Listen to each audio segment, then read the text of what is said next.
Chapter 67, Cafe.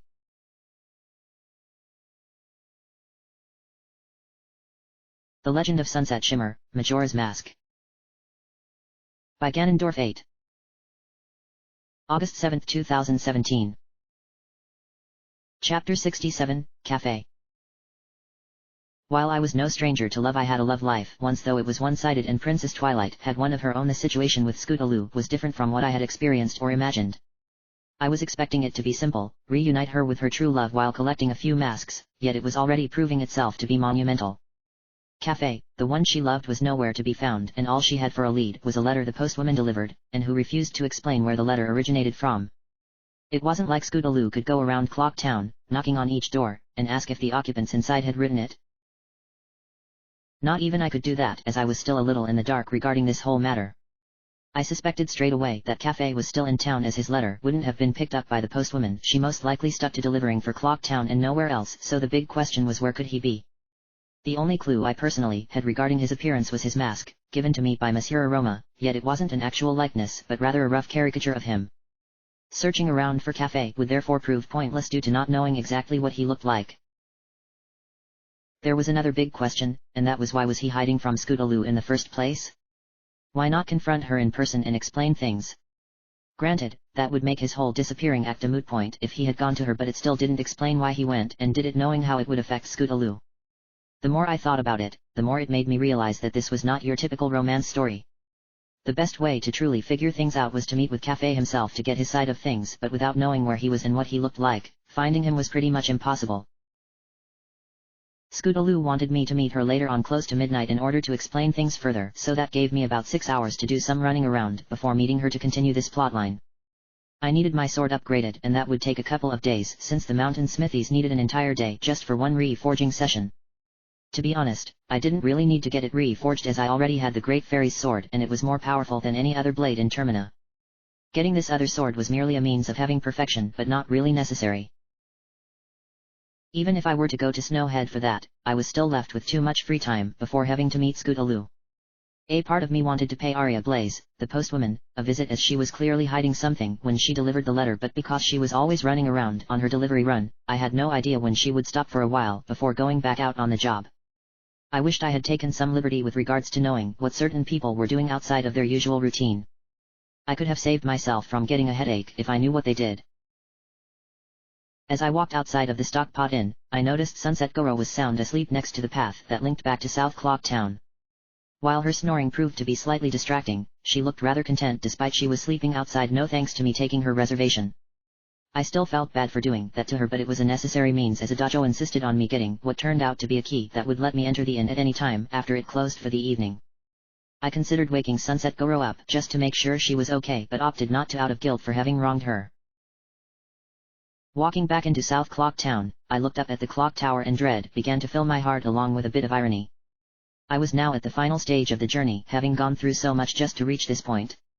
The four giants had been freed from their imprisonment and were ready to appear upon being called to put an end to Starlight Glimmer's plan to destroy everything, yet she herself was waiting for me, and I knew I couldn't allow her to prevent me from calling the giants. Saving this world meant everything would go back to normal, and my life would be normal as well. Or as normal as it could be given the magic problem. Yet, I couldn't shake the feeling that something was going to happen upon calling the giants using the song principle Celestia taught me. It had been something I initially considered during an earlier stage of this journey, yet I ignored it, believing it nothing more than stress caused by having so much expectation thrust upon my shoulders. Now, at this stage, I felt what I once ignored had proven a hasty decision on my part. If the journey would indeed continue on after stopping the moon from falling, I would have no choice but to go through with it, as choosing not to meant the world I called home and Equestria remaining unsafe. Thinking about Starlight? Twilight asked as she flopped onto my head. I nodded. Yeah. I can't believe we're almost at the end of this adventure. Feeling nervous about it? I shook my head and then nodded. A little bit, but I shouldn't be, considering I've done this before. I then sighed before looking at the ground. I'm afraid that something else will happen upon calling the four giants, forcing me to do something even harder than everything else so far, and making me feel miserable. I ignored such feelings, thinking I was giving myself way too much stress, but now I can't help but feel there is more to come. Princess Twilight rubbed her chin. I doubt it could be Ganondorf's doing because he has been following some unseen rules this whole time. What do you mean? If he had the power to, he would have killed you back when you first started. Twilight answered. I think it's because that he isn't meant to be a part of this world, he's forced to rely on more indiscreet means of intimidation and bringing us to places beyond this world in order to deal with us on a more personal level. Even with all of that power, there are some things that are beyond even his reach, though I wouldn't be surprised if he were able to bypass his own limits. I don't think we have to worry about him throwing you a plot twist or something along those lines, so we should instead worry about what else Starlight has up her sleeve. I've been meaning to ask you something about her. What is it? I know I've discussed her with you before during an earlier stage of this adventure, but I was wondering if you could go into more detail. I answered. I know she almost brought all of Equestria to its knees out of jealousy, but you didn't explain it in much detail when you came through the portal after the friendship games had concluded the week before and filled us in on events. What I'm trying to say is, what did she really do and how did you feel about giving her a second chance like you gave to me? You want to know if you can talk to her? I nodded. Maybe I can stop her without needing the giants. She might be too far gone. I have to at least try, right? Princess Twilight nodded. You may be a special kind of student to me, Sunset, but you've definitely taken my teachings to heart, and not just here. You did that when you told me about what happened when both worlds were almost destroyed, when Twilight Sparkle became Midnight Sparkle. You becoming Daydream Shimmer to help her see the truth before she destroyed herself was the most wonderful thing I had ever heard. Even Princess Celestia would be proud of your accomplishment. She immediately stopped short, knowing how I still had issues regarding going back to Equestria, so she changed the subject to Starlight. This might take a few minutes. I walked over to a nearby bench and sat down. I've got some time to kill. Starlight Glimmer is perhaps the most powerful unicorn I've ever met. More powerful when you used to be one. Princess Twilight nodded. Not even I could do the things she could before I became a princess. She dedicated her life to magic when her one and only friend left because he received his cutie mark and went on to attend Princess Celestia's school for gifted unicorns. She could have made more friends, but instead believed cutie marks ruined ponies' lives and was dedicated on removing them from flanks. It's called Marxism or communism. When my friends and I found out what she was really doing, we had to stop before she could spread her philosophy to other parts of Equestria. Twilight said.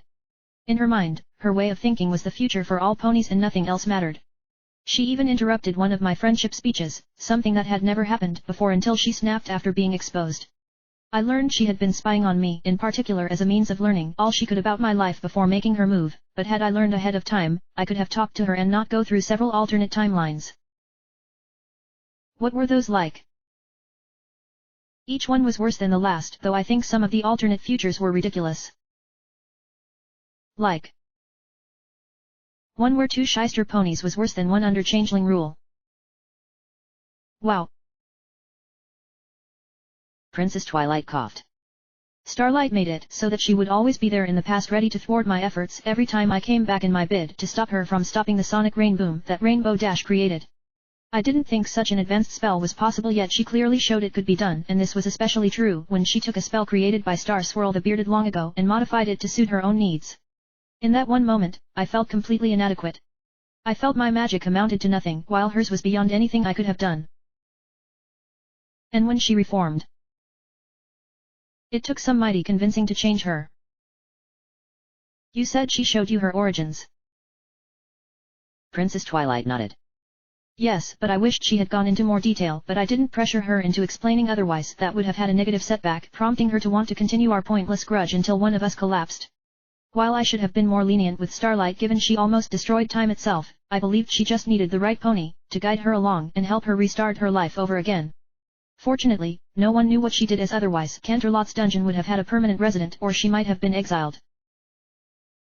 She never suffered like I did. No. That was the first time I heard about that, though. Why didn't Princess Twilight mention it before until now? When she and I talked about what had been going on in Equestria after she had spoken with Twilight Sparkle, I brought up whether Starlight was punished for her actions, yet Her Highness refused to say anything and instead changed the subject to the magic problem I told her about. Had she tried to protect me from the truth, knowing it would have made me furious beyond all reasoning, or had she done so to protect Starlight and not have her get exiled from Equestria for all eternity? For a moment, I felt somewhat betrayed over how my mentor kept such information from me, but it quickly passed, as I would have done the same thing had I been in her shoes and protected Starlight from being prosecuted. Still, I had to endure isolation for weeks in addition to being viewed with scorn while Starlight practically got away with murder. That alone was enough for me to want to consider lashing out at Princess Twilight, but I was better than that. On the other hand, I could now better appreciate what Starlight had been through. We had much in common, though our respective origins were different. I then stood up upon noticing someone standing outside of the clock tower, and it was someone whom I hadn't seen in a very long time. Looking in all directions as though she were trying to find something or someone, Sonata Dusk had exited the tower, something I didn't think she would do. She was the one who had tasked me to get back Majora's mask, the mask Starlight stole from her, resulting in Termina becoming what it was, and while I was willing to help her out, I had my suspicions. Her smile was like a mask, a means of hiding her true face, and pretending that everything was fine. Deep down, I knew she wanted to see me. Before heading over to Sonata, I told Princess Twilight to finish telling her story before we confronted Starlight, and she nodded without saying a word. With that, I walked up to she who cured me from being a Deku scrub. It was that incentive that got me to help retrieve Majora's mask for her, though somewhat against my will, who turned to look at me. I made sure not to come off as rude, as she hadn't really done anything wrong. I didn't expect you would come outside of the clock tower. I felt compelled to do at this precise moment, Sonata said. In any case, it has been a long time since I last saw you. Sonata was confused. But, I just saw you earlier in the day. Crap. I forgot that she too was affected whenever I reset time back to the beginning. Hopefully, she wouldn't view my words with suspicion, otherwise things were about to get a whole lot worse for me. Perhaps in your mind, time holds no meaning for you, and you are free to accomplish much without ever thinking of how it flows freely and unhinged. Now I remembered why I hadn't spoken to her since she cured me of being a Deku scrub. Sonata had a bit of a philosophical approach with her words, though this belied a hidden demon that would be unleashed whenever she got upset. It was a stark contrast compared to her true personality, one where she was ditzy and not inherently evil. I mean, she was just like the other Deslings in that she craved attention, but could appreciate life and not destroy it. Of the three, I saw her as being the most capable of reforming, but no one had seen any of them since fleeing after the Battle of the Bands. A shame really, as Sonata was perhaps the one Desling who was somewhat likable. Well, don't let me stop you from doing what you were doing. Ah, but you did because I was looking for you. Why? I asked. Like you said, you saw me earlier. Sonata leaned forward, prompting me to step back. I was wondering if you were able to get my precious mask back from the imp who stole it from me. I know it hasn't been that long since you began my little errand, but I know you are capable of performing miracles. If only she knew the truth, then this conversation wouldn't have been quite so awkward. I'm still trying to get it back for you. You still haven't done it yet, Sonata exclaimed, her face becoming angry. I told you what might happen were the mask not returned to me. Her angry demeanor changed back to a smile, and I could relax once again. I know you are doing the best you can given the situation, but I must have it back before I leave this town within the next 62 hours. It is vitally important that you succeed, otherwise the world could be destroyed. I get it already. Sonata then raised her hand. I am sensing something different about you, my young friend. She closed her eyes and took a sniff, prompting me to back away even more, as I thought that her actions were beyond creepy and went into downright weird. It seems that you have been collecting all sorts of masks and helping those who have troubles. It shows you are considerate to those who cannot help themselves. If you would like, why not show me a few masks? I can tell you the significance behind them. When it comes to masks, there is nothing I do not know. I was a little skeptical at first, but ultimately chose to show her a few. The first one I chose to show Sonata was Cafe's mask. Since I had used it just recently, I was also curious as to its origins. Rather than simply putting it on, I was thinking of doing that. I simply handed the mask over to her and she began looking at it. This one doesn't really seem all that much given the design, but I got it through a case of mistaken identity. That's Cafe's mask, isn't it? How did you know its name? Sonata laughed. Like I said, there is nothing I do not know when it comes to masks. I've been collecting and selling them for over 20 years, so I have seen plenty of them reach my hands as well as fall into the hands of others. Tapping the mask, she then sniffed the purple hair. I was seriously freaked out by that before she handed it back to me. The worry of a concerned father is expressed quite well, even if others cannot see such truth with their own eyes. Do you have any other masks you want me to look at? Placing Cafe's mask behind my back, I then randomly took out the mask of sense. I won't be able to show you each one as I do have work to do. Taking the mask of sense into her hands, Sonata nodded before laughing again. While you may feel immense pressure to get back my precious mask before time runs out, know that time is not eternal. Please make the most of your time as there is more to it than even you realize. I believe in this and in you. She then focused her attention on the mask I gave her and blew on it before tapping its round snout. This is the mask of sense, isn't it? You've done well to get this mask. Looking at its condition, I can tell that its previous owner was neat and tidy. There is also a strong scent of wood, a sign you acquired this from one of the Deku. I nodded as she handed it back. How about this one? I put the mask of sense away and randomly took out the mask of truth. This is one I've used before, but I'm still curious as to what you have to say about its origins. Sonata took the mask and smiled. That is the mask of truth, isn't it? I nodded and she tapped the eyeball in the center. You have a frightful mask and one that resulted in another being cursed, but being able to see into people's hearts and minds seems useful. The same can be said about small animals as they often have much to say. Yes, this mask is one of the finest you have shown me so far, my young friend. She handed the mask of truth back and I put it away behind my back before taking out 2 masks at random. These are the last 2 that I'm going to show you. I know I still have plenty of time and all, but I do need to focus on figuring out where to find someone. Then let these be the last 2. I handed both of them over to Sonata. Well. This first one is the troop leader's mask, yes. It has a sad story behind it. Sonata nodded. It is a fine mask, especially the realistic tears. It is filled with the feelings of tenderness left behind in the back of one's heart. Perhaps you should consider speaking to the one who gave it to you after helping them deal with their troubles whilst wearing it. It could lead you to a path not previously seen. But, I wouldn't try it right now as the one in question is too riled up and is impossible to speak to unless you want to be ridiculed. Perhaps talking to him in the morning when he's feeling less irritable is in order. And the other? This is the Goron mask. Sonata answered. So? You were able to heal the soul of the Goron who was loved by her people. It is unfortunate that she died in such a tragic manner, but then destiny had determined that this was meant to be for her. I can sense this mask contains her spirit and unflinching desire towards keeping her people safe from the cold which blows in from an ancient temple. Handing both masks back to me, she waved her hand signaling that she had seen enough. I am so proud that you have collected so many masks by helping so many people, but perhaps you have a reason for helping them. I seek the ultimate mask. Upon hearing me say that, Sonata's jaw dropped and her eyes bugged out. I was certain that she had never heard of the ultimate mask before and was going to grill me endlessly until I caved in and told her everything I knew, but then she surprised me by taking out a small book that hung from a necklace around her neck, whipped it open, and began combing through it before stopping at a certain page. From my perspective, it looked like she was beginning to lose it, but in truth she was searching for information. Once she had found what she was looking for, she closed her book, and looked at me with a curious expression. Many have sought to claim that mask for themselves, yet none have ever succeeded. Do you know where it is? Sadly, Sonata shook her head. It is a mask that I once sought to add to my collection, but it proved far too elusive, and so I ultimately ended up abandoning my search. All I know is that the mask is hidden away, destined for someone who can appease the mask spirits. I looked at her, I raised to say I didn't believe her. Mask spirits.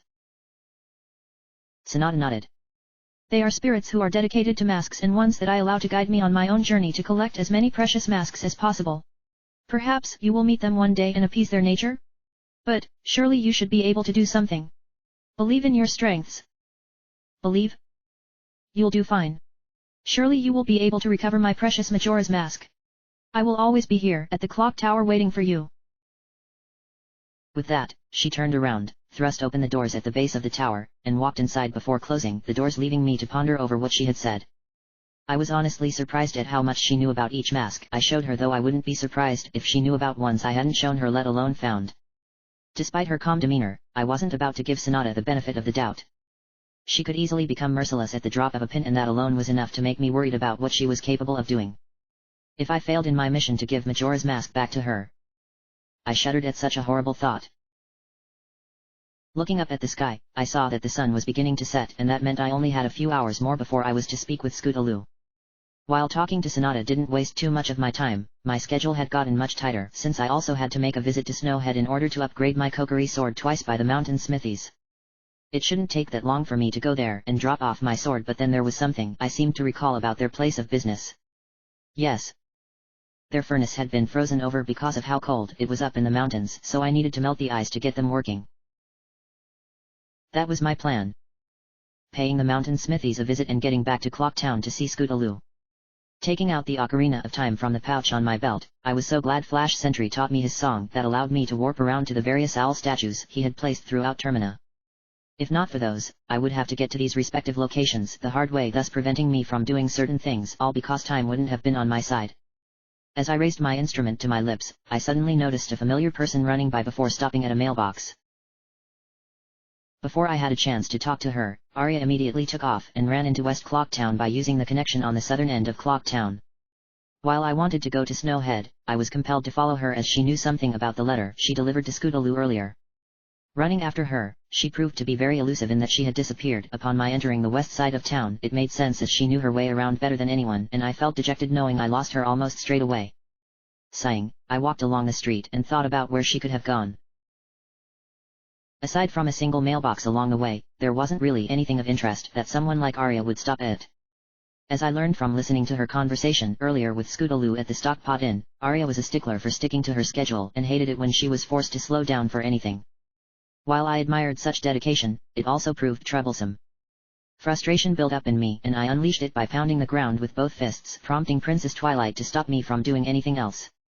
She then flew off ahead for a few seconds before quickly coming back, grabbing my nose, and trying to pull me towards something. Let go of my nose. Sorry, Sunset, but I wanted to show you something. Twilight said. Did it have to involve you pulling on my nose? Blushing, Princess Twilight let go of my nose. I didn't mean to do that, but I wanted to show you that the post office is right in front of us. She pointed towards a door that featured a giant letter above it indicating that it was indeed the post office. While Aria is certainly not being subtle about it, at least we know where to find her now. After all, we lost her when you attempted to chase after her. What makes you think she is inside? I don't. So this boils down to guessing. Princess Twilight nodded. I know you probably wanted to go and get your sword upgraded given that I practically kept on nagging at you to go and get it, but I think dealing with the problem involving Scootaloo is a bit more important. Then we might as well check to see if Aria came back or has gone on another delivery. I can't imagine her working around the clock. Do they even have ponies like that back in Equestria? Princess Twilight nodded again.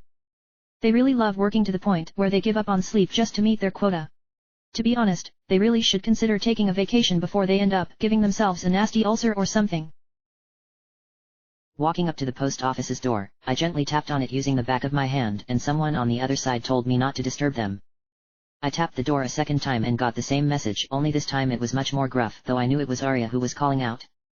Checking a sign that was hanging on the door, it described when the post office was open and closed.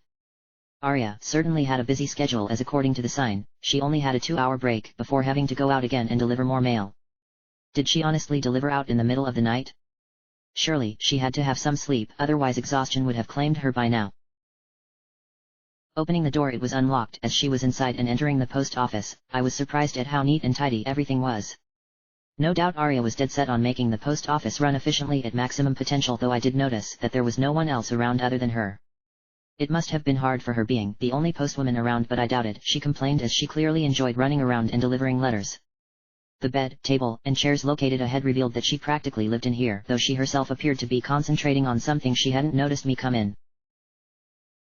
Within a small nook was a postman's hat and a satchel, yet something about the former screamed out at me.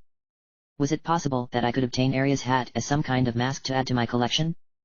The thought of going around to mailboxes wearing that hat wasn't high on my list of things I wanted to do before ending things, but I was a little bit curious.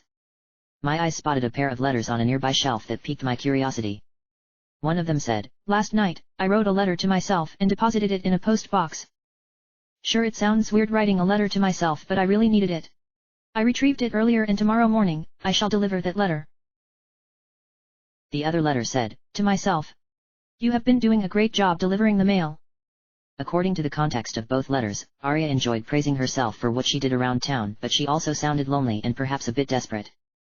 Looking at her sitting on her bed in sheer concentration, I just couldn't picture her wanting to deliver letters so badly. She was willing to mail one to herself just to get some kind of pleasure out of it.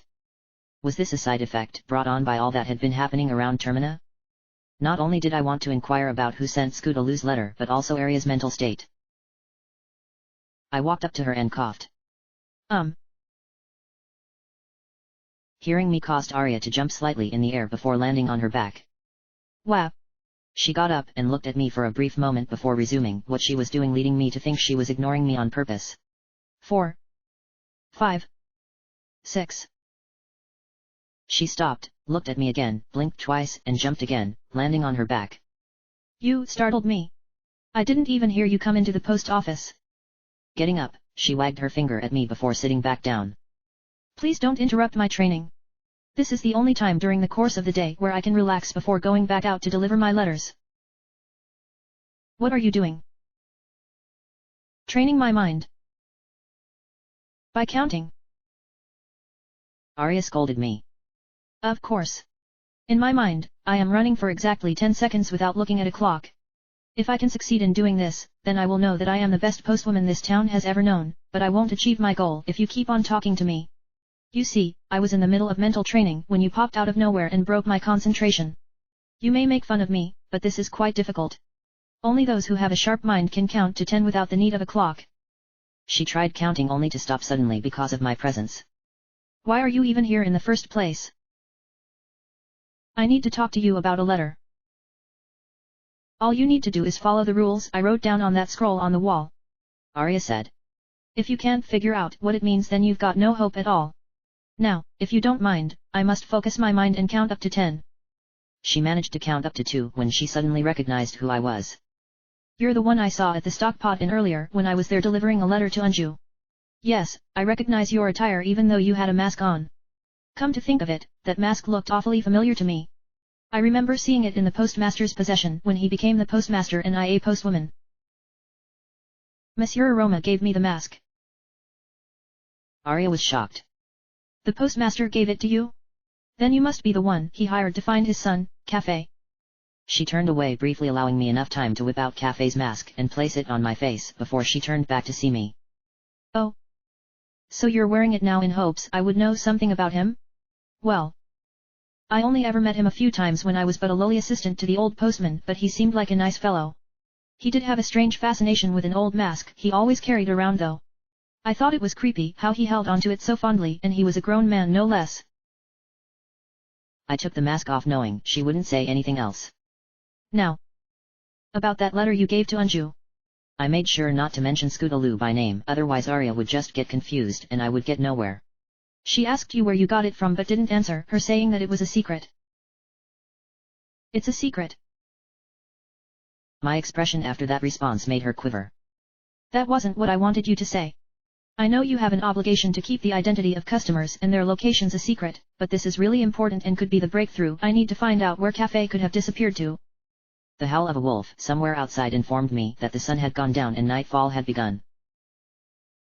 Night of the first day, 60 hours remain. I know you want to know, but it is a secret. Please. I exclaimed. You have to tell me. Arya sighed. Normally, I don't do this kind of thing as it does go against protocol, but I am willing to tell you what I know. In exchange, you must first pass a small test of mine that you already know about, seeing as you saw my attempt. In fact, I'll even give you something good if you can count to 10 without looking at a clock. Don't think it will be easy, as it requires dexterity to be able to count to 10 in such a manner, so don't feel ashamed about quitting at any time. I accept your challenge. I will give you a slight advantage though. Arya said. I will count up to 2 and from there you must do the rest on your own. Shout out 10 when you think you have counted up to it exactly, and I'll see how well you did. If you get within a second of 10 on both sides, you can have another attempt for free, but if you're not within a second below or above 10, you must pay me 2 rupees to attempt my test again. I didn't think she would attempt to extort me for a little cash, but I wasn't in any position to argue with her. I needed the information she had about the letter, as it would help me track down Cafe whilst giving Scootaloo a sigh of relief knowing where it originated from. Standing firmly, I waited for Arya to begin counting up to 2. When she did, I quickly found that she wasn't kidding about how difficult her test really was. My first attempt resulted in absolute failure. My time was something like 15 seconds, resulting in her laughing and claiming I had no hope at all with a display like that. Fortunately, I had picked up some rupees along the way so I could pay her to try again, but I only had enough for about 2 more attempts.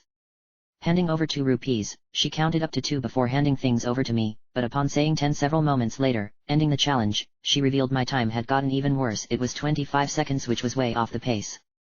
I paid her again and she counted up to 2, though this time I tried picturing in my mind when it was the right moment to call out 10. My idea kind of worked, as when I said 10, Arya told me that my time was now 13 seconds, better but not good enough. I paid her the remaining rupees I had and went through the process, but when I shouted out 10 this time, she told me that my time was 9 seconds. On the plus side, I was slowly getting better at it, but on the other hand, it still wasn't good enough. At the very least, my next attempt was free, but that meant nothing if I couldn't figure it out. She counted up to 2 before going quiet before I concentrated, and when I called out 10 moments later, she told me that I had gotten 9 seconds again. She was surprised at how close I had gotten, yet I needed to be right on the nose. Then Arya mentioned something that I wished she had brought up earlier. She said that if I had the ears of a rabbit, I would be able to hear sounds all around me and know when exactly 10 seconds had passed, but then she laughed because rabbits, according to her, had been extinct in Termina for several centuries. I had the bunny hood in my possession, though I only knew it for the ability to make me move faster, but I didn't think I would have an increase in hearing. When Arya began counting again, she looked away long enough for me to whip out my bunny hood, and put it on, where I immediately felt everything had slowed down to a crawl. Was it because the rabbit was so in tune with nature that it could sense the ebbs and flows of everything that surrounded it? Or was the magic within the mask more powerful than I gave it credit for, despite rarely using it? I didn't know what the answer was, but what I did know was that when I called out 10, I had counted up to that number as Arya as wanted, though it did require me to cheat a little bit, though she brought it up to begin with. I quickly took off the bunny hood and put it away behind my back just as she turned back to look at me. Her expression was one of surprise, knowing I had passed her test. Did I do it this time? I asked, making sure not to look guilty. Arya was completely beside herself with shock. 10 seconds? That is amazing. You started off so badly that I thought about telling you to give up, but then you quickly got better and now you managed to pull it off. You know, you have reflexes suitable for a postwoman, though not as good as me. Perhaps you should consider becoming my assistant and train to become a postwoman. As thanks for showing me something impressive, I give you this.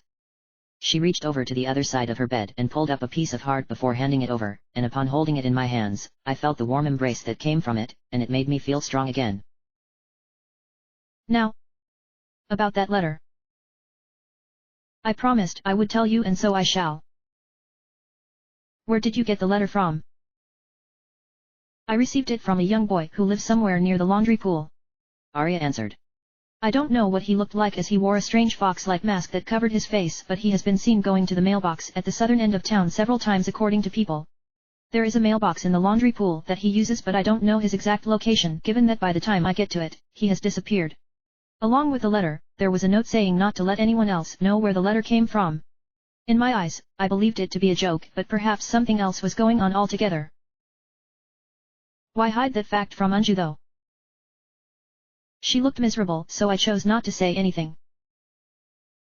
Well, you did the right thing, I suppose. A postwoman must only deliver letters, Arya said.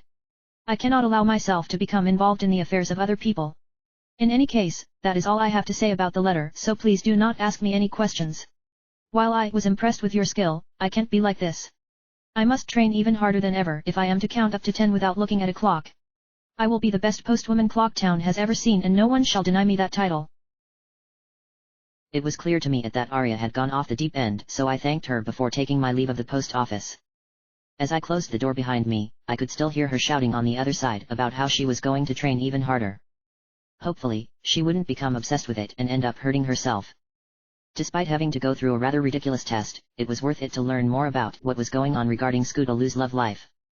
Cafe was obviously the key to everything, so finding out where he was had become more important than ever before. So this kid wearing the mask is who gave Arya the letter? Princess Twilight nodded. Yes, and we've actually seen them before, though we never paid any attention. When did we ever see them? It was back when we first were able to leave Clock Town. Twilight answered. I recall seeing a boy with blue hair wearing a strange mask walk up to a postbox, depositing something into it, and then leaving again. He didn't seem like he was up to anything, and wearing a mask didn't make him weird, according to what that Principal Cinch told us when she read those stories about the history of the Carnival of Time. I slapped my forehead. I wish I had seen him. Even if you did, I doubt he would have talked to you.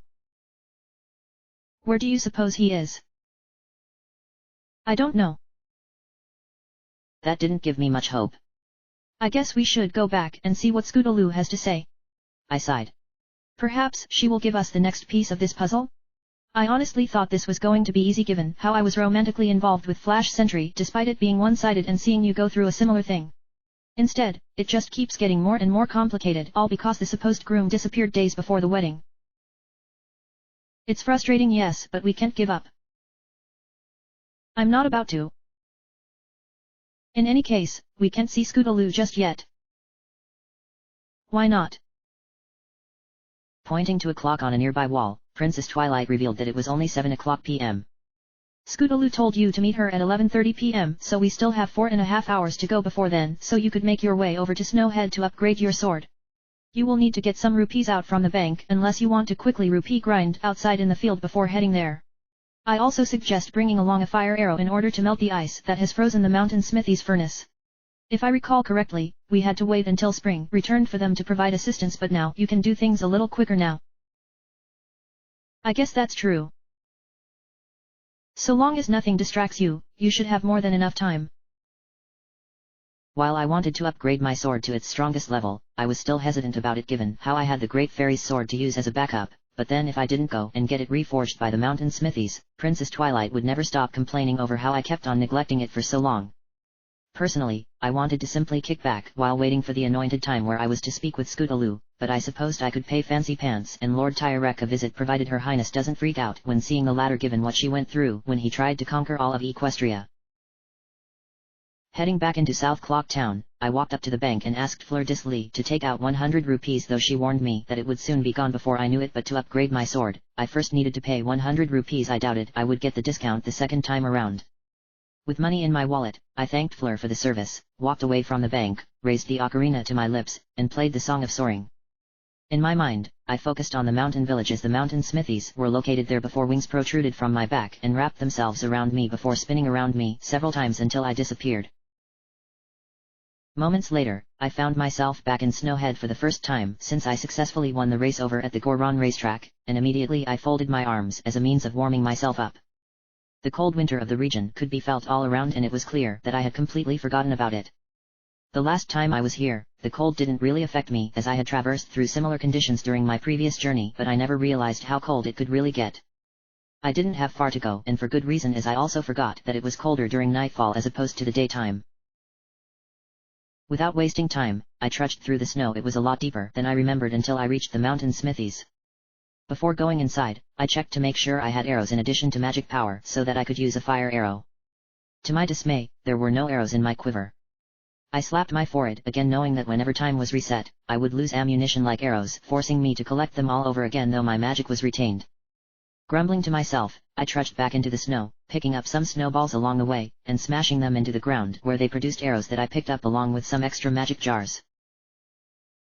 Once I felt I had enough, I walked back to the building and went inside, where I was immediately caught by surprise when Lord Tyrek called out. Hugo! Hugo! Hugo! Despite him wearing the strange mask and wielding a massive hammer, he just wasn't the same person who hounded me during my previous journey. Shut up! I looked to my right and noticed Fancy Pants had just woken up and was clearly in a foul mood. Just when I was having a good dream. Oh. Someone actually came all the way out here? I must admit that you have a lot of courage given how cold it is outside. Anyway, welcome to the mountain smithy, where we take our time to make a good point. I had already heard this before during a previous cycle, yet I found myself having to listen to it all again. I am Majora, the owner. Pleased to meet you. Hugo! Oh. Hugo! Fancy Pants snapped at Lord Tyrek. Shut up over there. That huge fellow is my assistant, Gabora. He's all brawn and about as smart as a Deku stick. While he does have a major speech impediment, there is no one better when it comes to forging blades, though he does it with my precise guidance. Did you come to have your sword sharpened? Unfortunately, we're not doing any business right now. It's because of this abnormal cold snap we've been having. He pointed to the furnace that was beside Lord Tyrek, and I saw the massive chunk of ice that had frozen it over. See? Our hearth has been frozen over. I thought it was a furnace, I said. Well, that would be another name for hearth, yes. Ugo. Ugo. Ugo. Lord Tyrek said. What are you trying to say, Gabora? Fancy Pants asked. Ugo. Ugo. I then interjected, knowing what was about to happen next. If I may interrupt for just a second, I believe I can solve your hearth problem. I took out my hero's bow, switched over to the fire arrow and began preparing it. I can help you to get back in business by melting the ice with a single arrow. Ugo. Ugo. Ugo. Ugo. Fancy Pants was surprised upon seeing my flaming arrow. Where did you get that from? I acquired it from the Snowhead Temple. I answered. I didn't think anyone was able to access that place given the harsh winds coming from up there. That's a whole other story right there. Well, in any case, I hope you can help us out, otherwise you would have wasted our time. Fancy Pants said. Gabora here may have the brains of a Deku stick, but he can be very strong, especially when someone causes trouble, if you catch my drift. I don't mean to sound horrible or anything, but we're at the end of our rope and are desperate to get back to work, so hopefully, what you're doing isn't just bravado but actual substance. Aiming at the chunk of ice, it was large in size that I couldn't miss. Even if I wanted to, I had to hit it correctly, otherwise my fire arrow might hit something else, resulting in a chain reaction that would set this entire building on fire. Despite being out in the middle of a frozen wasteland, the mountain smithies lived in a wooden house, and an uncontrollable fire meant them losing everything in mere seconds. Breathing deeply and concentrating as hard as I could, I fired my arrow where it struck the ice, and it melted away, the heat from my arrow warming up the hearth. That was harder than I thought. Ugo. Ugo. Ugo. Lord Tyrek shouted as he swung his hammer around. Oh. You've done me a great favor. Fancy Pants said. Now, then. This hearth can finally go to work for me. Ha ha ha ha. Thanks. Gabora. We're now back in business, so hopefully someone will come in and request their weapon to be made stronger. I then coughed and he looked in my direction before seeing my sword's scabbard. Oh? A customer as well? My, aren't you full of surprises? Ugo. Ugo. Gabora. Fancy Pants announced. Get our customer some coffee, quick like. Ugo. Fancy Pants then leaned forward to get a closer look at my sword, and through what looked to be goading, he was actually trying to ask me to take out my sword from its scabbard and present it before him. I presented my sword. Now then, let me take a look at your sword. It took him several seconds of glossing over it before reaching a decision, though I knew he was going to work on it, as this is what he had done before when I was here last. All right. To reforge your sword, it will cost you 100 rupees. However, since you went and melted the ice that froze our hearth, I'm going to charge you only 50 rupees. I smiled. I appreciate you giving me that offer. But, should you want your sword reforged, it won't be ready until sunrise. Fancy Pants said. Granted, the sun just went down a short time ago, so that would mean working relatively quickly to get it done before the sun comes up, but I love a good challenge, otherwise Gabora and I would have to turn in our hammers. Anyway, you'll have to let us hold onto your sword until then. Keep in mind that after you use your reforged sword 100 times, it will lose its edge and it'll be back to its original sharpness. I know it sounds bad, but this is the best we can do with our skills. So, would you like your sword to be made stronger? I nodded before handing over my sword. Please take care of it. Fancy Pants nodded. That is what we do around here. Now, I'm off to work. Ugo. Lord Tyrek said. Before you go, I do have a little secret to share with you. I knew what he was going to say, but I went along with it anyway. What is it? If you bring me some gold dust, I can forge you the strongest of swords. Fancy Pants answered. It'll never lose its edge. It's the strongest. The strongest. You will definitely feel its power flow through your hands, and all monsters will fear your presence upon seeing such a powerful blade. Ugo. You go. Lord Tyrek said. Quite right, Gabora. For a change. You go. You go. You go. You go. Fancy Pants turned to face me. Gabora says that gold dust is the prize for winning the Patriarch's race that's held by the Gorons every spring. Despite his dense nature, he is actually correct about the Gorons in that they have what you need to make your sword even stronger. What if you tried entering that? His excitement was then crushed upon realizing there was a fatal flaw with the suggestion. Unfortunately, with the current cold snap, I doubt spring will be coming back anytime soon unless you know how to get your hands on some gold dust somewhere. I did hear rumors that one Goron has a stash of gold dust in the mountains, but it's just a rumor. Go. Thanking the mountain smithies, I turned and walked outside and back into the cold once again. Unlike last time, this time I had given them my sword on the first night, so now I had the chance to get them to re-forge it for a second time using gold dust. According to Adagio, Darmani, the Goron heroine whose spirit was sealed in the Goron mask, had a gold dust stash hidden somewhere in her village resulting from her numerous victories in the Patriarch's race. If I could find and get my hands on some, I could hand it over to the smithies and get myself the second strongest sword around. It didn't sound that exciting given I already had the strongest sword. I thought about going back to the Goron village to find the hidden stash, but I decided instead to go back to Clock Town. While I knew it wasn't 11:30 p.m. yet, I didn't want to take any chances in case something went wrong around here and prevented me from getting back to speak with Scootaloo. Besides, my body didn't appreciate being stuck in the cold despite not having problems before, but perhaps going to much warmer places had an adverse effect on my body, causing me to react to the cold so badly. In any case, I wanted to go where it was warm and not become a frozen popsicle. A few hours earlier. I can't believe it. What's wrong, Skull Kid? That Kokiri girl from the woods that I changed into a Deku scrub is back to normal. Starlight answered. She stomped her foot several times, followed by throwing a temper tantrum where she swung her arms around in a maniacal fashion and finished by picking up several pots and smashing them on the ground. How in the world did she become normal again? The magic I used should have been permanent. How dare she ruin my wonderful prank?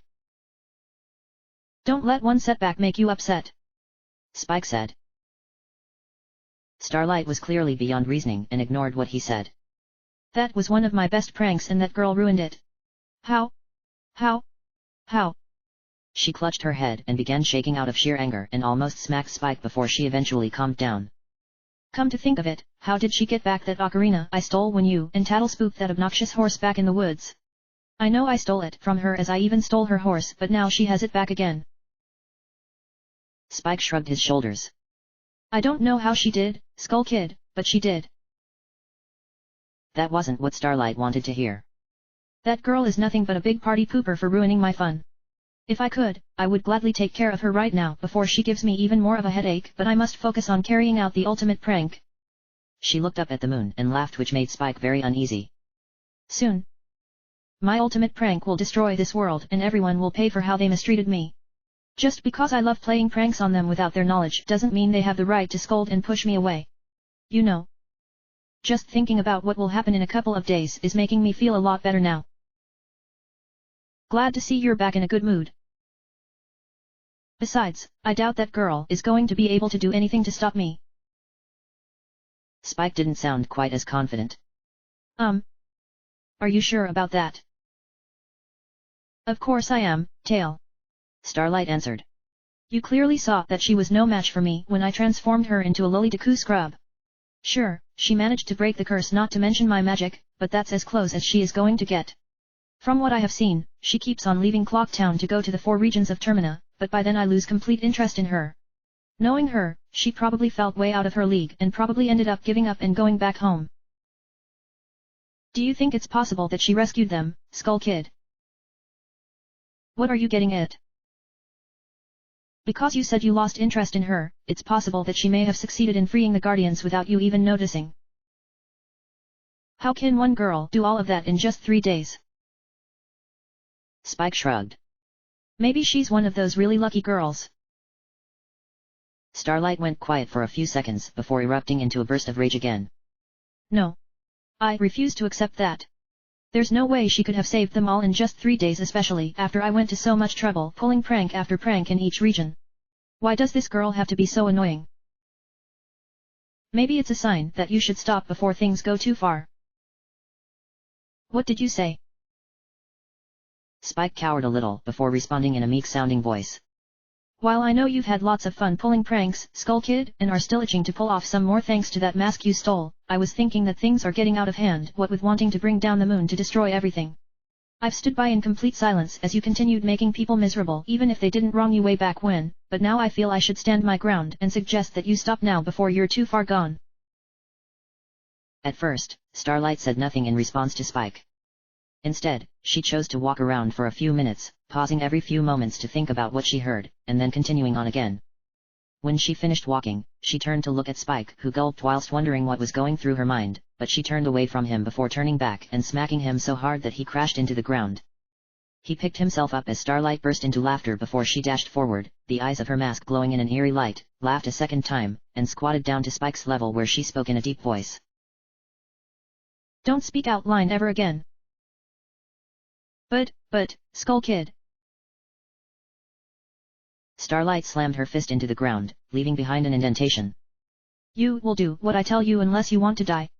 Remember that you are only here because I need someone around to act as amusement and can be replaced whenever I see fit.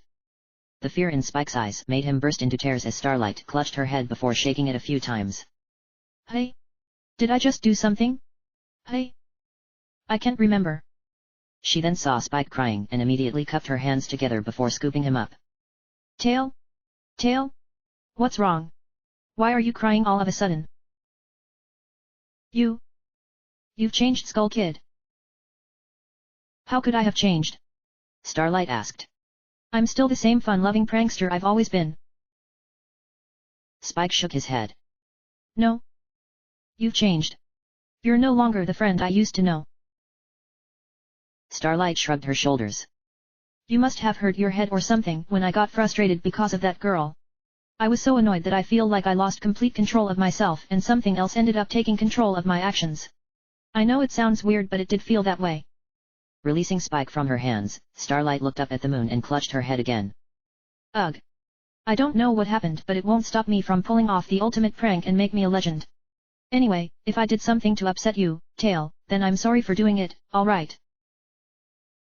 I'm just going to keep quiet. Spike said softly. Laughing maniacally, Starlight suddenly spoke in her deep voice again. Once this world has been destroyed, I shall relish in the fact that I have caused so much pain and misery to these pitiful worms. While it does mean destroying this one, I am not regretful in the least about letting it die though it proved useful to me.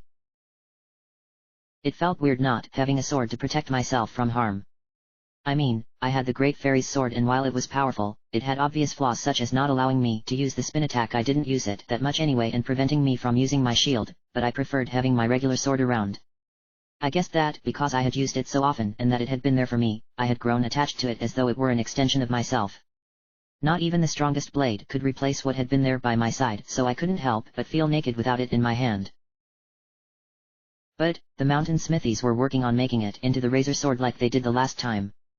Back then, I didn't have to wait very long to get my sword back as when I handed it over to them, it was only a few hours away from sunrise so they only had it for a short period. I could have played the song of double time and sped forward through to the next day yet that would have meant missing my appointment with Scootaloo. I didn't want to take any chances especially since messing up at any point during this process would force me into having to reset time and go through everything again, including re-forging my sword. No. I had to focus on getting this right the first time through. Using the Song of Soaring, I warped back to Clock Town and immediately went into the east side until I reached the Stockpot Inn. Sunset Goro was still sleeping outside though I had to admire her tenacity for wanting to remain out here rather than seek out the Goron friend she mentioned during her conversation with Scootaloo earlier. My heart continued to feel guilt over having taken that which was meant for her and it would continue to torment me for quite a while since it reminded me of how I used to take advantage of everyone around me when I was a bully who sought power above all else. Looking up at the clock that hung on the wall, it read 8:30 p.m. I was still early for my appointment with Scootaloo yet I decided to simply go inside and wait until she would to where she wanted to talk to me. Fortunately, I had a room key and that allowed me access after hours without having to rely on the side door. Before using the key, I tried to see if I could open the door without using it but it was to no avail, the front door was locked tightly. I supposed it was obvious they would do this as it prevented trespassers from getting in and protected everyone inside. Unlocking the front door, I walked inside and closed it before locking it up again. I didn't want to be someone who left without locking an important door. The interior of the inn was much different at night compared to what it was like during the day. I could also see what Sunset Goro meant when she said this place needed to be fixed up a little bit. Poor lighting combined with a lack of heat indicated that this place felt like one of those one-star hotels. Considering how the inn was the only hotel in Clock Town, their reputation must have been one they didn't care about, considering customers frequently came here. Still, I bet some were expecting a ritzy experience when coming to the inn instead of a run-down shack that could fall apart at any moment. Still, it was a roof over their heads and they were provided with a hot meal, drink, a shower, and a room, so they didn't really have much to complain about. I felt compelled to explore even further but chose not to in case I were to accidentally disturb the other patrons, resulting in me getting kicked out or worse. Instead, I sat down on a nearby couch and waited for the allotted time to happen. I could relax now for the first time in a quite, as I wasn't under any kind of pressure or anything. As I sat there for the next few hours, I just stared at my surrounding and almost fell asleep in the process. I really should have planned this out a lot better. Just when it looked like I was about to fall asleep, the sound of footsteps could be heard coming down the stairs. I got up and slowly made my way over to see who was coming down, but I made sure to remain hidden in case whoever it was would freak out if they got scared by my presence. A few moments later, Scootaloo appeared from the stairs and turned the corner, her destination being the kitchen, so I followed her without saying anything until we both reached the destination. The kitchen itself looked pleasant compared with everything else I had seen of the Stockpot Inn. It wasn't much, yet I immediately noticed there were two problems that pretty much reaffirmed that this place really needed some maintenance to fix it up to proper standards. There was a pool of what looked to be sewer water in one corner of the room and numerous cockroaches could be seen crawling about. This kitchen was practically screaming personal hygiene problems just by these two flaws alone. A shame really, as I was hoping for at least one decent part of this inn, but sadly it wasn't meant to be. I had every mind to report this to the mayor but chose not to out of respect for Scootaloo as she was already suffering.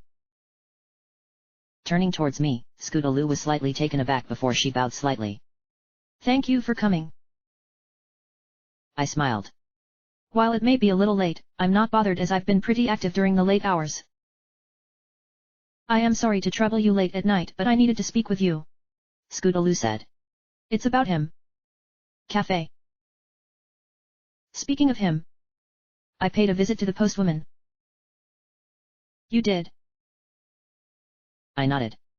"While I can't tell you everything because of understanding what seems to be going on, what I can say is that she received the letter from someone who likes to frequent the laundry pool but their face was covered." Hearing me say that made Scootaloo feel a little bit dejected. "I see. I appreciate you telling me that piece of information, but what I have to tell you is much more important in that it could lead you to where Cafe might be hiding." I noticed she was holding the letter she received earlier from Arya. From what I recalled from their conversation, Scootaloo was pretty upset about what Arya had to say regarding where it came from and who sent it to her. "I received a letter from him." I was shocked. "How is that possible?" Scootaloo shrugged her shoulders. "I'm sorry, but I wish I knew, but the postwoman wasn't able to tell me. But, it is strange. Isn't it? Getting a letter from a missing person. Upon opening the letter and reading it, I couldn't believe that it was from Cafe. In my head, I believed it to be fake, but in my heart, the words written down on it are genuine. But there's absolutely no mistaking it's from him. What do you plan on doing?" "It's clear to me," Scootaloo answered. "I must send him a letter in response. I don't think it will be as easy as you make it out to be." What do you mean?" "Even if you were to send out a letter to him, you have no way of knowing if he will receive it or not," I answered. "I don't mean to make you upset, Anju, but you're not thinking this through entirely and that could become problematic further down the road." "I'm sorry. But I'm not suggesting you not do it." That made Scootaloo a little happier. "Please. Here is my letter." She presented me a red envelope that featured a beautiful pattern on it, though why did she want me to go and deliver it on her behalf? Wouldn't it have made more sense if she went and did it herself? "Please put this in a postbox. There are plenty of them all around town, so this should be an easy enough task, but I don't mean to treat you as being idiotic. When this is delivered by the postwoman, when he receives my letter, you should be able to meet him." "Are you sure?" Scootaloo nodded. "I have made sure to mention you in my letter in case he gets suspicious of you meeting him. By the way, I would like to ask a request of you. I know it's a little sudden, but I am hoping you will do this for me. Please tell Cafe that Anju is waiting for him. Despite everything that has happened to him since he disappeared, I am still waiting for him when others have given up. Also, after you see him wherever he is hiding in town, tell me how he looked. It sounds weird, but I fear something has befallen him, as why else would he remains hidden despite sending me a letter? To be honest, I think you should meet him in person. I'm scared. What do you mean? Scootaloo shivered. I'm scared. I can't go. While I understood her fears of not wanting to see what might have happened to the man she loved, I had to call foul on Scootaloo's behavior. By allowing herself to succumb to her fears, she was showing weakness that would easily allow others to take advantage of her kind and generous nature. Come to think of it, she had already been doing that from the moment I first met her due to how she kept on apologizing for even the smallest of infractions. I knew that nothing I said would make her change her mind, so it appeared I had been recruited to carry out another task without really being given an option. On another notion, how was I supposed to meet with this Cafe anyway? I knew now courtesy of Arya that someone with a mask hung out around the laundry pool who gave her the letter that she delivered to Scootaloo, and that meant I had to find him as he could lead me to Cafe. One more thought then entered my mind. How was it that no one had been able to find him since he had been here in town all along? It's not like he was trying really hard to remain hidden, but sure, he would have been found by the town militia. No doubt they were either incompetent or focusing too much on dealing with the carnival committee. Do you really want me to do this for you? Scootaloo nodded. I would really appreciate it. I sighed, knowing I didn't have much of a choice. All right. I'll post the letter for you. That made Scootaloo bow forward slightly. Thank you very much. Please mail it immediately in the morning, or perhaps before you head off to bed. Either way, please deposit it in a mailbox soon as possible. Now, I must head off to bed myself before my mother accidentally wakes up and thinks something is wrong. Good night, and I await with bated breath as to what Cafe will have to say when you meet him. Bowing slightly again, Scootaloo left the kitchen before turning to her left and walking down the hallway, leaving me holding the letter she gave me. I looked down at it and for a moment was curious as to what it contained, but I knew better than reading someone else's letter. Fortunately, I knew what she was going through, as I had seen Princess Twilight act nervous regarding Flash Sentry, though this was much worse. Her Highness had a small crush that ultimately amounted to nothing, whereas Scootaloo was to get married, and that meant spending the rest of her life with Cafe. Taking my leave of the Stockpot Inn, I looked around to see if there was a post box nearby. Sure enough, there was one to my left, so I walked over and investigated it. To my surprise, it spoke to me as though it were alive. We didn't have anything like this back home in Equestria, so this definitely took me by surprise. The postbox said I should deposit any mail inside the slot. Anyone could have figured that out, so I took the letter and slotted it into the slot. The postbox said it had been received and would be delivered tomorrow morning, yet while I was fine with that, I found it difficult to accept the fact it had talked to me. Looking back at the clock on the wall, the time was now 12:30 a.m., which meant lightning dust had robbed the old lady from the bomb shop. According to Adagio, I had to allow the robbery to happen, otherwise everything else wouldn't have happened. I was beginning to feel that this side quest was forcing to act in a manner that brought back painful memories of my past, and I absolutely hated it. My heart once again grew heavy knowing how many sacrifices had already been made, and yet, it was worth doing it, as it meant acquiring something that could help me defeat Starlight and perhaps even Ganondorf himself. Since I had nothing else to do, I thought about going back inside and sleeping in the room that had been given to me via the reservation. I wasn't really tired, and given how poor it was inside, perhaps it's simply best for me to warp forward through time until I reached the point where Arya would deliver the letter Scootaloo asked me to mail. Judging from what I recalled from the schedule that was posted on the post office's door, it opened at 7 o'clock a.m. Arya most likely went around to pick up everything that had been deposited, go back to the post office, and then go back out again to deliver any letters she received. What are you thinking about, Sunset? Twilight asked. How far forward we should go with the Song of Devil Time? I had a feeling you were thinking of doing that. It's not like we have anything to do between now and then. There was one thing Sonata mentioned that piqued my curiosity. What's that? When you showed her that mask you got from Big Macintosh, the troop leader's mask. Twilight began. She said something about speaking to him while wearing it to open up a path not previously seen, but he would be too riled up from drinking too much over at the milk bar. I don't need to remind you of what he did when you were helping Mrs. Pommel perform that sound check she was working on. I shuddered. Who knew that a guy like Big Mac would be so surly and from just drinking milk? It takes all kinds. You think we should check that out? Princess Twilight shrugged. I'm not really sure, as Sonata was being all cryptic when she brought it up. I just happened to remember her saying that and thought to bring it to your attention in case you were curious to find out what she meant. We don't have to do it right now though, since we technically still have endless cycles before we confront Starlight, so maybe when we're done helping out SCOO Tall in this cafe, we could find out what might be wrong with Big Macintosh. At this point, it's a good idea to prepare yourself according before we call the 4 giants. I nodded. That means I'll need potions, ammunition for my items, and anything else that's necessary before going up to the clock tower's apex. To answer your question about how far forward we should go through time, Twilight began. It probably takes Arya about an hour or 2 to collect all of the mail during her morning run through town, but I suspect she goes back to the post office for another hour or 2 so as to have her break. Once she's had that, she goes back out again to deliver along the same route until she finishes back at the post office again. I would say we should move forward until sometime around 1:00 p.m. tomorrow afternoon. If I have Arya's route all figured out, she goes to the laundry pool as her second to last stop before going through West Clock Town. How sure are you of that? Not very well. I was afraid Princess Twilight was going to say that, but then we didn't really have much of a choice. It's not that I didn't have confidence in her, I had more confidence in her as opposed to myself, but if arrived too late, we would be forced to start again by getting the room key by saying I had a reservation. Taking out the ocarina and raising it to my lips, I played the song of double time and focused on 1:00 p.m. tomorrow, and everything started speeding up as clocks appeared all around me before it all went black. When my eyes opened moments later, I assumed I had reached my intended time, but the clock on the wall revealed it was only 6:00 a.m. Dawn of the second day, 48 hours remain. Why didn't I go to the intended point in time I wanted? Why did I end up only going to 6:00 a.m.? I felt so annoyed that I wanted to explode with rage, but instead I chose to remain calm in hopes of figuring out an answer. Fortunately, it only took me a few minutes to realize that the song of double time had some limitations when it came to moving through time. I could pass through time to reach a specific point, but only during the current day I was on. It had no effect if I was going from one day to the next like I tried doing just now.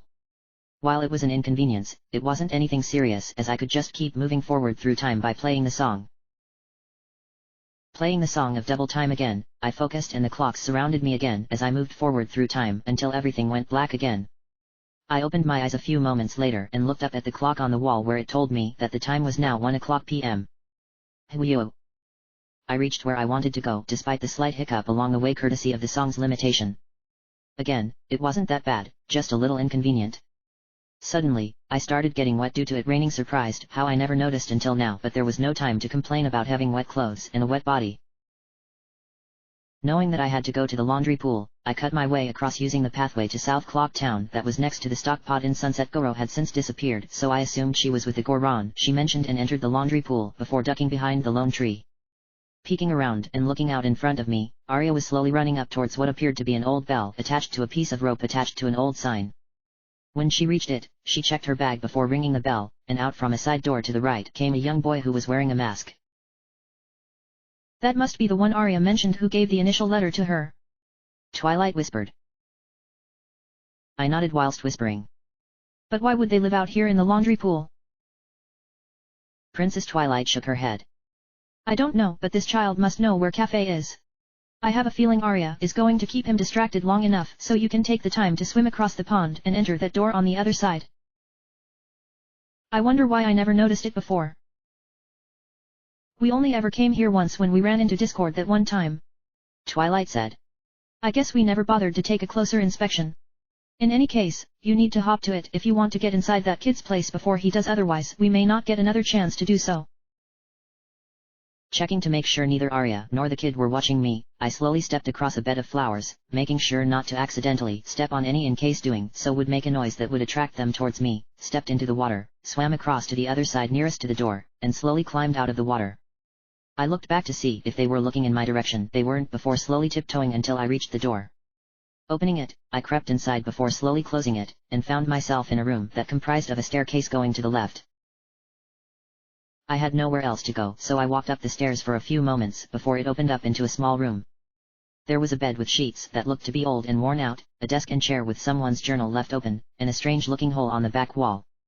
Whoever this kid was certainly knew how to survive in such conditions, yet why go to the trouble of hiding in such a place? Why not live someplace normal? I had a feeling something fishy was going on, but I didn't have all the facts just yet. It wouldn't be long before the kid would return, so I decided to wait for him to come back. 2 minutes later, the door at the bottom of the stairs closed and footsteps could be heard coming up the stairs.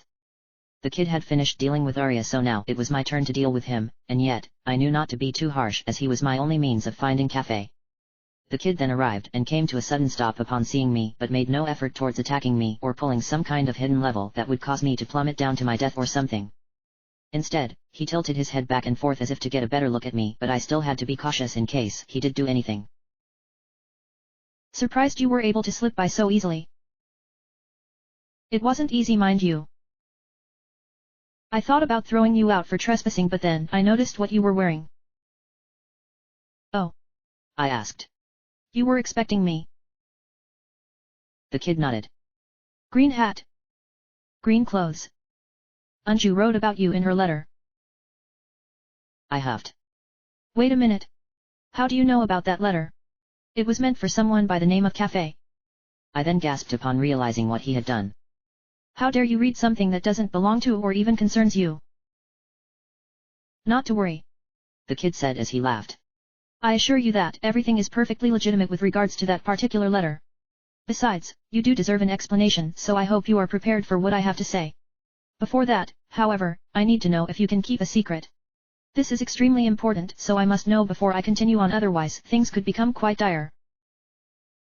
I nodded, knowing I had no choice, and also because I knew how to keep promises. All right. I won't say anything, but I hope this will be worth it. The kid nodded. Anju trusted you.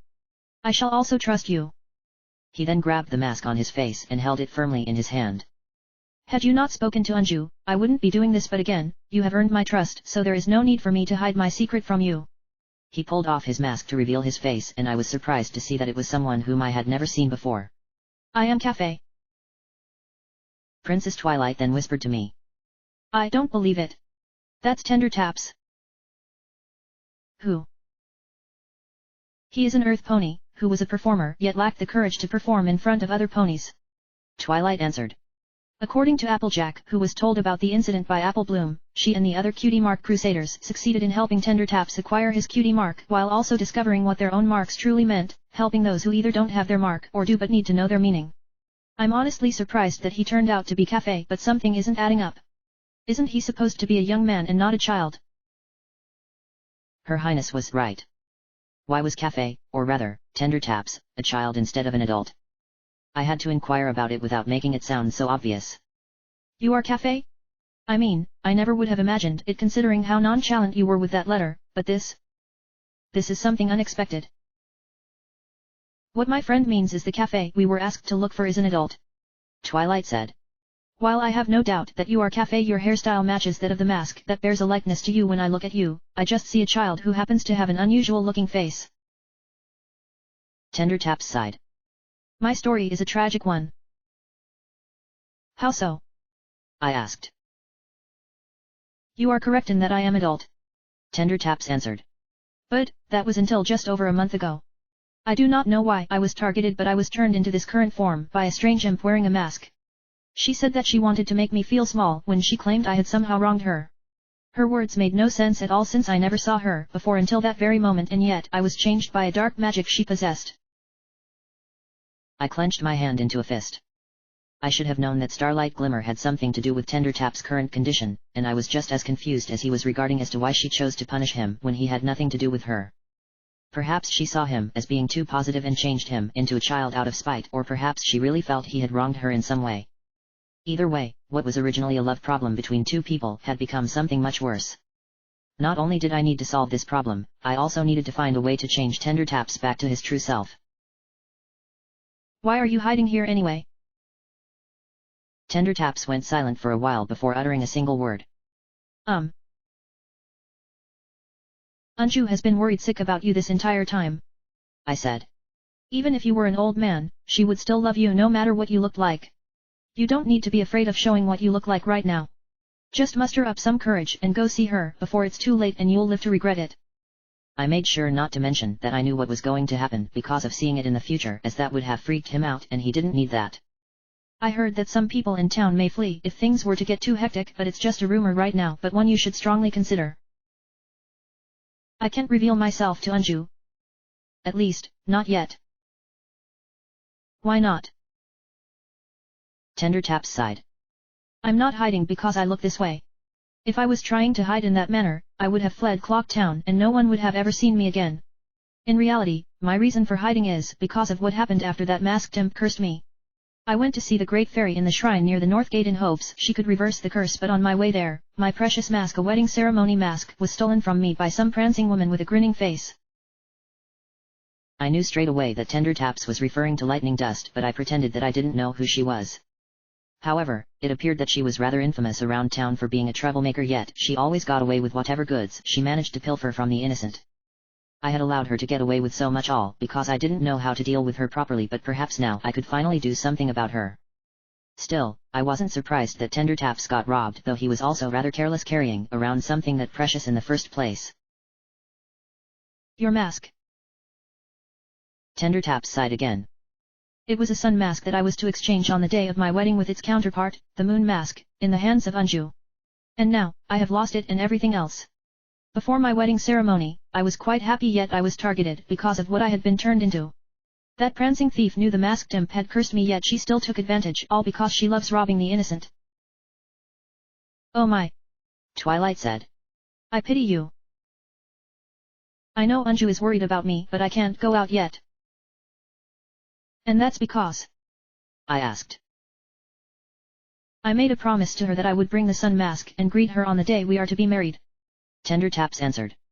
That day is tomorrow night, which gives me just over a day to find it and bring it back with me. What do you want me to do? Reaching into his pocket, Tender Taps took out a beautiful pendant before slipping the mask back on his head. I had a feeling that his mask was one of the ones I needed to collect in order for me to acquire the ultimate mask, yet how was I supposed to get it from him? He then handed over the pendant and my heart felt a huge burden suddenly placed on it. He was placing his future in my hands and I knew it was a serious issue. This pendant? Give it to Anju. Please keep what we just talked about a secret from everyone, at least, until when I am able to confront her with the mask in my possession. Taking the pendant in my hand, I gazed upon it for a moment. Again, I understood what was going on, as I too had experienced love, yet I took it for granted, all in the name of wanting to remain on top as the most popular girl. In fact, this was my first true experience with love, and it felt absolutely wonderful. Had I been this honest with Flash Sentry back then instead of using him, we could have made it work, but instead, my arrogance blinded me to the truth. Unfortunately, he still had feelings towards Princess Twilight as she did in turn, but while I told her the harsh reality of it, he still needed to know, and it was now my job of providing him that reality. Putting the pendant carefully into my pocket, I told Tender Taps that I would give it to Anju Scootaloo. She wanted me to tell her what you looked like, but I'll try to make sure not to tell her about your current condition. Tender Taps bowed slightly. Be careful with that pendant, Green Hat Girl. I don't want it to get stolen, especially by that prancing woman should she still be around, or by that strange bird that lurks out in the field near the entrance to the southern swamp. Make sure you keep a close eye on your pockets when going around town, especially at nightfall. I say this as a friendly warning and not to intimidate you. Things that get stolen in this town always make their way to the curiosity shop. I'm waiting for that to happen. How come? Do you see that hole up there on that wall? I nodded. What about it? If you stand on that crate and peek into the hole, you'll see the curiosity shop's interior from behind the counter. Tender Taps answered. I've been doing this for some time now, checking on the customers who come by there at night, and that woman has been there several times before. She will definitely come tonight with whatever stolen goods she has in her possession, and I'll be waiting for that moment. I would confront her in there, but if she spotted me, she would run at the first opportunity. Tender Taps had certainly given me a lot to think about. On the one hand, I now understood his plight, no thanks to Starlight having cursed him and Lightning Dust having stolen something precious from him. On the other, there was still much more about this problem that remained unsolved. What was Lightning Dust's involvement in all this? Yes, she was involved now due to having stolen that sun mask, so where could I even begin to search for her hideout? I had to deliver the pendant to Scootaloo to let her know that I had found Tender Taps, but to learn more about Lightning Dust's scheme proved too juicy to ignore. End of chapter.